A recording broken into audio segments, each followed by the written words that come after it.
जय नमस्कार, आपके साथ हूं मैं खुशबू मनोरमा मिश्रा और आप देख रहे हैं लाइव टाइम्स। देखिए, राजस्थान के जैसलमेर में भारत पाक बॉर्डर पर एक ऐसा गांव है जहां तकरीबन रिटायर्ड और वर्तमान समय में कार्यरत 100 फौजी इस गांव से हैं। ऐसे में लाइव टाइम्स की टीम पहुंची इस सोनू गांव में, जहां कुछ रिटायर्ड फौजी अफसर से बातचीत की गई। सुनिए फौजियों ने क्या कुछ कहा इस दौरान। मेरे बॉर्डर जो है उससे तकरीबन पाकिस्तान की सीमा की ओर बढ़ते हुए 45 किलोमीटर दूर एक गांव है सोनू, यहाँ पर है। हमारे साथ में एक जो सेना से रिटायर्ड हैं और दूसरे जो अभी डाक विभाग में कार्यरत हैं। उनसे जानते हैं कि चूँकि सीमा जो सीमांत क्षेत्र है, यहाँ पर उस समय इनका सेना में उस समय पुराना इनका क्या अनुभव रहा और वर्तमान में इनका क्या अनुभव रहा, इसको लेकर हम चर्चा करेंगे, बातचीत करेंगे। जी नमस्कार। नमस्कार। नमस्कार। लाइव टाइम में आपका स्वागत है।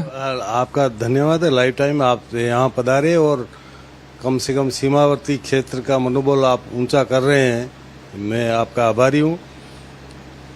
आज जो अभी 2 दिन पहले सिंदूर का अभी तक ऑपरेशन सिंदूर खत्म हुआ है, सीज फायर हुआ है, और ऑप्स जो 1971 और 65 वार में भी हम लोग यहीं थे और 67 में मैं इंडियन आर्मी में एनरोलमेंट हो गया था। उस 71 वार और 65 वार में भी फर्क था। हमारे यहाँ 65 में रोड कम्युनिकेशन नहीं था। जैसलमेर पोखरण में जाके हम ट्रेन में बैठते थे। पोखरण से जैसलमेर तक एक सिंगल ट्रैफिक थी, जो सिंगल बस आती थी। जैसलमेर से आगे कोई कम्युनिकेशन नहीं था। 65 का वार हुआ। 65 वार होने के बाद में हिंदुस्तान को महसूस हुआ कि सड़कें होनी चाहिए। सड़कें बनाई गई। 68 तक सड़कें बनी। 69, 70 में पूरी सड़कें बनी और 71 वार हो गया। 71 वार में और जो कल बीच में कारगिल हुआ, वो यहाँ कोई खास नहीं हुआ, लेकिन सिंदूर का जो ऑपरेशन था उसमें रात दिन का फर्क है। देखिए साहब, उस टाइम बिजली का कम्युनिकेशन, बिजली नहीं थी, कम्युनिकेशन के साधन नहीं थे, तो मोबाइल टीवी का कोई प्रचार नहीं था, कोई टीवी चैनल नहीं था, कोई टीवी था ही नहीं। और आज तो क्या हो रहा है क्या नहीं हो रहा है, दिन प्रतिदिन मतलब एक एक मिनट का हम टीवी पे देख रहे हैं कि हमारा एरोप्लेन जा रहा है और भावलपुर के ऊपर बम गिर रहा है और वो बोल रहा है थोड़ा और आगे, थोड़ा और आगे। जो ही टारगेट के ऊपर जाता है और फायर होता है और हम टीवी पे देख रहे हैं। ये बहुत सोचने वाली बात है।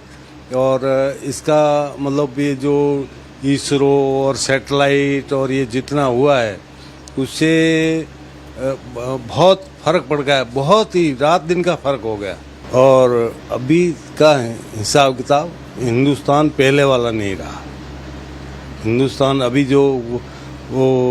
जो पाकिस्तान सोच रहा था, पाकिस्तान के पास अभी भी वही का वही है। रहमियार खान, सक्खर, सादकाबाद मंडी, इधर भावलपुर, कहीं भी जाओ वही का वही आर्मी है पाकिस्तान के पास। हमारे तो जहाँ पर एक यूनिट नहीं थी, एक कंपनी नहीं थी, वहाँ पर एक डिवीज़न पड़े हैं। इतनी सेना और सेना भी वेल इक्विप्ड। ऐसी नहीं है कि किसी के पास आर्टिलरी देखो, कितनी गन्ने हैं, कितने आदमी हैं, कितने मोर्चे हैं, किस प्रकार के मोर्चे हैं, कौन सा अम्नेशन है, इसे दिखाई बड़ी मुश्किल से ऑब्जर्वेशन से देखते थे या एयर फोटोग्राफ से देखते थे। अभी तो आप यहाँ बैठे हुए पिन पॉइंट देख सकते हैं कि कौन सी आदमी कहाँ मूवमेंट कर रहा, आप राजपुरोहित जी कहाँ बैठे हैं, क्या कर रहे हैं। अब जो हम आपस में बात कर रहे हैं, भले ही लंदन वाला देख सकता है, आजकल दिल्ली वाला देख सकता है कि किस आदमी से कौन आदमी कैसी बात कर रहा है। बिल्कुल। एक आपसे मैं पूछना चाहूँगा कि जो से गांव है सोनू, उसके अंदर तकरीबन बताया गया कि 100 और 100 से ज़्यादा लोग, कुछ रिटायर्ड हैं, कुछ अभी वर्तमान में सेना में काम कर रहे हैं। तो ऐसा क्या जज्बा है इस मिट्टी के अंदर कि कम से कम इतने लोग, एक छोटे से गांव के अंदर इतने लोग सेना में जुड़े हैं? सब जज्बा जुड़ा हुआ ये आज का नहीं है। इंसान जब से यहाँ भारत में या कहीं भी पैदा हुआ, भारत की खासकर मैं बताता हूँ, सनातन धर्म में क्षत्रिय है लड़ाई के लिए, ब्राह्मण पूजा पाठ के लिए, विद्या देने के लिए। बनिया महाजन हैं, जो दूसरी कौम है, वो व्यापार के लिए हर चीज़ का इल्म दिया हुआ है। तो हमारे यहाँ जितने राजपूत हैं, तो हमारी जो फौज का बेस है वो भी उसी आधार पे बना हुआ है। राजपूत रेजिमेंट, राज राइफल रेजिमेंट, तोप खाना है, तो तोप खाना में के अंदर भी राजपूतों की यूनिट अलग है, सरदारों की अलग है, तो जाटों की अलग है, तो हर चीज़ अलग। क्यों कि युद्ध के अंदर जो है कौम के नाम से दुनिया अपना सिर देती है। तो राजपूत रेजिमेंट यहाँ पर जितनी भी है, वहाँ राजपूत ज़्यादा, राजपूत ही भर्ती हुए। उसके बाद में जब यहाँ पर हमारे महारावल साहब गिरधर सिंह जी थे, या जोधपुर जाने से उनकी पहले रिसाले थे, उसमें राजपूत या जो भी थे। उसके बाद में जो ही मर्ज हुई ब्रिटिश से ये, तो उसमें राजपूत शुरू से भर्ती होते गए। दूसरा यहाँ पर कोई ऐसा धंधा नहीं था कि दूसरा कोई काम कर ले, तो इस वजह से फौज ही थी। फौज में जाके अपना पेट गुजारा करते थे और लड़ाई भी, युद्ध में भी काम करते थे। हमारे साथ में एक उससे है डाक सेवा से, तो थोड़ा सा डाक सेवा के बारे में बताइए कि यहाँ किस तरह की होती है डाक सेवा। मैं यहाँ का ED-BPM हूँ, सोनू का, डाक विभाग का। और यहाँ पे पुराने ज़माने में तो ऊँटों पे डाक ले जाते थे, और क्या कहते, फिर बाद में उससे पहले पैदल भी हमारे यहाँ से डाक रामगढ़ जाती थी, लेके जाते थे, लाके आते थे। और फिर बाद में अब तो हमारा काम हो गया है आधुनिकता में हम डाक आती है तो हम गुजरन करते हैं और डिलीवरी कर देते हैं टाइम से। हमारे साथ में गांव के एक और गणमान्य व्यक्ति जुड़ गए हैं। क्या नाम आपका, शुभ नाम? मेरा नाम सूबेदार मेजर ऑनरी कैप्टन जुगत सिंह भाटी, गांव पोस्ट सोनू, जिला जैसलमेर, राजस्थान। जी हुकुम। मैं सेना के अंदर 8 जनवरी 1980 को भर्ती हुआ था और 30 जून 2013 को रिटायरमेंट हुआ। 33 इयर्स और 5 मंथ सर्विस करके रिटायरमेंट हुआ। युद्ध कौशल जो अभी आज अपने 5-7 दिन से देखा, और उस समय पुराने युद्ध की जो कौशल था, उसमें क्या फ़र्क महसूस हो रहा है आपको? पुराने युद्ध कौशल के अंदर उतनी टेक्नोलॉजी नहीं थी। उस समय सिर्फ 303 और SLR राइफल होती थी। आजकल जो है वो मिसाइल का ज़माना आ गया है और आणविक ज़माना आ गया है। अभी की जो टेक्नोलॉजी है वो बहुत ही उच्च स्तर की है और सभी देश हिंदुस्तान से उदाहरण लेना चाह रहे हैं। यहाँ की जो टेक्नोलॉजी है, यहाँ के हथियार यहीं पर बनाए जाते हैं और यहीं पर इस्तेमाल किया जाता है। और यहाँ का जो जवान है वो बहुत ही तकड़ा है। हिंदुस्तान का जवान किसी भी देश के जवान से अग्रणीय है और आगे है। फिजिकल साइड से माइंडली, फिजिकली संतोषजनक है। बहुत बहुत धन्यवाद। तो आपने देखा कि ये जो गांव है, सोनू गांव से हमने 3 गणमान्य लोगों से बातचीत करी, जिसमें 2 सेना से रिटायर्ड है। लगातार लाइव टाइम्स पर आप देख रहे हैं पाकिस्तान और भारत की जो सीमा है वहाँ बॉर्डर से, जैसलमेर से मैं अपने सहयोगी कैमरा पर्सन संजय सिंह के साथ Shailendra Sharma, Sonu, Jaisalmer border, live times. देखिए, ऑपरेशन सिंदूर फिलहाल भारत की सेना ने स्थगित किया है, लेकिन इसके जरिए पाकिस्तान को उसकी करनी का फल भुगतना पड़ा है। दोनों देशों के बीच युद्ध विराम के बाद अब बॉर्डर के जिलों में स्थिति सामान्य हो रही है। हालात का जायजा लेने लाइव टाइम्स की टीम पहुंची बॉर्डर पर, जैसलमेर जिले के भोजपुरा ढाणी में, जहां हमने 1965 और 1971 की जंग के साक्षी रहे लोगों से बात की। लोगों ने बताया कि जहां भारत पाकिस्तान के पुराने समय में युद्ध का डर बना रहता, लेकिन अब कोई ऐसा डर नहीं है। देखें, लाइव टाइम्स के साथ हमारे साथ इस चौपाल के माध्यम से हम जानेंगे 65 के युद्ध का माहौल, 71 का माहौल, और उसके बाद अभी जो पिछले 5 से 7 दिन जो गुजरे हैं, धमाकों का, ड्रोन हमलों का जो दौर है वो किस तरह से गुजरा है। तो आइए जानते हैं। सबसे पहले शुरुआत मैं आपसे करेंगे, आप सांवर जी के साथ करेंगे। वो बताएंगे उस दौर का समय और जानेंगे कि क्या माहौल उस समय था। जी सांवर जी। 65 की लड़ाई में जो ये तन्नोट का युद्ध हुआ था, जिस टाइम हम भी ये गुरुद्वारा कुआ से उधर से थे और उनका लड़ाई हो गई और 45 गांव पाकिस्तान चले गए। यहाँ के निवासी मुसलमान थे वो, और हम यहाँ आ गए रामगढ़ गांव के पास। हमारे पशु पंछियों को हिलो खूब होया था, अन्न पानी भी नहीं मिल रहा था उस टाइम, और वो लोग पाकिस्तान चले गए, हम हमारे यहाँ आगे रामगढ़ में रहे और बड़े दुखी रहे थे। 65 की लड़ाई की बात कर रहे हैं। और हमारे गांव के व्यक्तियों ने, हजारी सिंह जाम, हरवंश सिंह, इन लोगों ने बहुत अपनी फौज का सहयोग भी किया है आराम से, और उनके सहयोग से हमारी जीत हो गई थी। हमारे सादे वाला पाकिस्तान के कब्जे में था, भुट्टे वाला पाकिस्तान के कब्जे में था, लांगे वाला पाकिस्तान के कब्जे में था। हमारे गांव के लोग जो मैंने अभी नाम बताए, उन लोगों ने सहयोग करके और उनको वापस पहुँचना छोड़ा कर अपनी ये ज़मीन वापस ले लिया था, और उसके बाद हम लोग ये आराम से निकाल रहे हैं, ये तन्नोट और घटियाल मार की दया से। आपका शुभ नाम है? मेरा नाम शिवदान सिंह है। तो अभी लड़ाई हुई, इसमें मोदी जी ने बहुत अच्छा काम किया। पाकिस्तान वाले ने रात भर में कुछ फेंका फेंकी की है, कोई ड्रोन भेजे हैं, इधर भेजे हैं, लेकिन अपनी सेना ने उसको वहीं जवाब दे दिया बॉर्डर के ऊपर। यहाँ आगे तक कोई हमारे कोई तकलीफ नहीं आई। हम आराम से सोए रहे, आराम से बैठे रहे, कोई हमारे को तकलीफ नहीं आई। और पहले तो था लड़ाई, वो तो हमने देखी थी, उसमें तो आगे पीछे कुछ हुआ जो हुआ, लेकिन इस लड़ाई के अंदर कोई हमारे को तकलीफ नहीं। और मोदी जी की कृपा से अच्छा रहा, जवाब आराम से उनको मिल गया, वो आराम से अपने घर में पड़े रहे। 62 के अंदर 8-10 साल का था, तब हमने ये युद्ध देखा था। हमारे सेना के साथ कई भी जवान हमारे गांव के थे, उनके साथ उन्होंने मदद करके ये बॉर्डर पूरा उनसे सुनवाया। सन 71 के अंदर पाकिस्तान वाले यहाँ रामगढ़ पहुंच गए थे, बमबारी हुई थी, अपने लोगों ने रहीमार खान पर झंडा पहरा दिया था।